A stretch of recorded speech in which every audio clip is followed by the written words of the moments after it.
Sechas Nazir Daf Mem Tes finishes off the Gemara's discussion about the limudim for a Nazir and a Kohen, specifically the Kohen HaGadol, and their halachas of Tumah, and what we do with all the words in the Psukim. The Gemara has to figure out a few more things as far as the Kohen Gadol. And then we'll begin the next Mishnah, which discusses what is Metame a Nazir for him to violate the halacha that he's not allowed to be Metame. The Mishnah will bring a number of cases, and the Gemara will begin explaining why we need all of them. So let's begin. The Gemara is discussing Rabbi Kiva. We've already seen Rabbi Kiva as far as a Nazir says that one of the psukim there, L'Achiv, is to teach me that a Nazir who is a Kohen Gadol is still allowed to be Matami to a Meis Mitzvah. So the Gemara asks, therefore, you don't need any limudim in Kohen Gadol to teach me that he could be Matami to a Meis Mitzvah, because you already know that from this pasuk by Nazir, who's talking about a Nazir who is also a Kohen Gadol. Certainly, if he's just a Kohen Gadol, he could be Matami to a Meis Mitzvah. So Gemara says, so what then is the words L'Avivu L'Imo, which are written by Kohen Gadol, why are they needed? Because that's what we had said that was for the other opinion. So in Rabbi Kiva's opinion, what are those words for? So Gemara says there's a chiddush in each of them. If it would have only told you that one could be mitame for his mother, you may think it's dafka for the mother, because you know for sure he's the mother. The father, however, you can't prove that the father is really the father. You can only know that because of a chazaka. Most children born from a woman are from her husband. Other than that, we don't really know for sure. Therefore, when you tell me that Kohen Gadol is not to be Matami to his relative, it's not enough to tell me he's not to be Matami to his father. I also need you to tell me he can't be Matami to his mother. I may think only your father can't be Matami because you don't know he's for sure the father. However, the mother, maybe he could.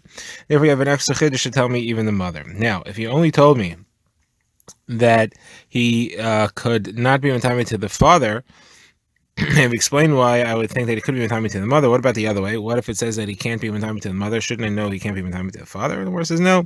The mother, you may think he can't be Matami to her because there is no yichus after her. The name, the family, the shevet doesn't go after her. However, the father who is yichus goes through him, like it says in Mishpachosam, the Beis Avosam, the yichus mishpacha goes through the father. Maybe you would think that you could be Matami, and there you have to tell me both of them. The Gemara says, therefore, well, what do you need afterwards? It says, "Va'al nafshos meislo yavo." We had a lengthy drasha on that according to the Tanakama. What is Rabbi Kiva going to do with that? So the Gemara explains each phrase means something. Al kol refers to people who are distant from him; those are not relatives. Meis excludes relatives. Nafshos, where it's plural, is to teach me that even if the only thing he's being matami to is a revius of blood, which is the minimum size that creates tumah, and that revius of blood is from two different corpses. It's a combination of the two, and each one itself is not a revius. Still, there's a necessary matami to that because it says nafshos, plural. Now, the tumah that's there is ba'oel, and it says al nafshos meis, lo yavo. The phrase lo yavo is to teach me that's even to come into the oel for it. All right, now we get to the next Mishnah, which discusses all the different things which cause a Nazir to trigger his violation. The head, he becomes tameh, and therefore he loses his Nazir's time, and he has to do the whole procedure of a tameh Nazir, which includes a haircut. So the Mishnah refers to it as the tumah that triggers the haircut. So the first thing on the list is a mace, that is a dead body. Next thing is a kizayis from the mace. Now, obviously, the Gemara is going to discuss why do I need both of these. Simple understanding here is that kizayis from a mace is not matami but ohel, but the body itself is matami in an ohel. And then a kizayis of congealed material, that is once the body begins to dry out and it turns into mush, that is matami also. A spoonful or a ladleful of the dirt or the rat after the body has significantly decomposed, that is the share that's matame for that. If you have the spine or the skull, just those are matame. A limb, that is a limb with flesh on it, of Aver min hachai or Aver min hames, that is a limb that is detached from a living or from the dead. Either one is matame. Now, if it's Aver min hachai, it has to be have enough flesh on it that had it been living, it could have healed and reattached and grown back to the person that it was severed from, that would still be able to be healed. Now, if he does have the bones, so you need at least a half a kav. Blood is a half a log. And these things are matame through touching, through carrying even without touching, and through ohel.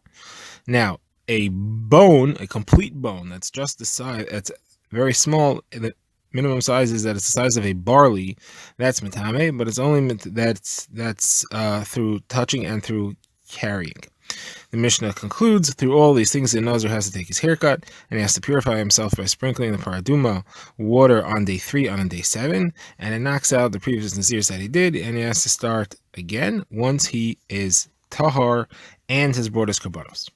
Now the Gemara begins analyzing why we need the different phrases, why aren't things included in each other, and the Gemara begins with the brisa. The brisa says that after the passing of Rabbi Meir, Rabbi Yehuda said to his Talmidim that the Talmidim of Rabbi Meir are not allowed into his Beis Medrash because they come just to argue and not to really learn. They only want to start up with him and attack him. So Sumchis, who was one of Rabbi Meir's Talmidim, pushed his way in and he sat down in there anyway. And they began to learn, and he said, Rabbi Meir said, for the following Tumos, a Nazir is triggered to take his haircut on the dead, and on Kazayas from the dead. And that's how we began to say over this Mishnah, which we have, which is Rabbi Meir's Mishnah.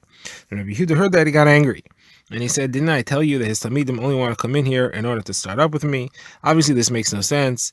If he has to do his haircut for a kazayas, a flesh from the dead, certainly from the dead itself, he has to. Why would we have to say both of those things? Now, therefore, you see that it's wrong. So Rabbi Yossi spoke up and he said, Rabbi Meir had died. Rabbi Yehuda is angry.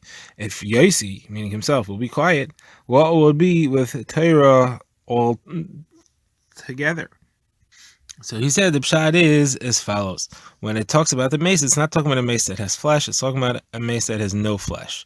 So kazayas is a kazayas of flesh, but a mace without any flesh is still matame if the entire mace is there. So the Gemara says you could still ask, but it says that an aver, one limb is enough to cause tama. So if one limb is enough to cause tama, it's obviously not talking about a kazayas. So if a limb can cause tama, then there must be no flesh. Then why is the entire body not obvious that can cause tama?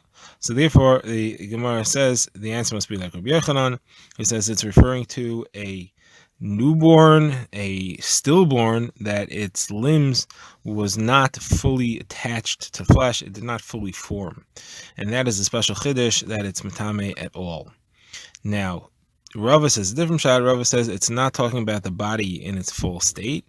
It's talking about the majority of its height, or the majority of the count of the limbs that don't have a quarter of a log of bones there. That means you have a piece of all of them, but you don't have, or a piece of that large amount, but you don't have a total of the majority of a quarter of a log.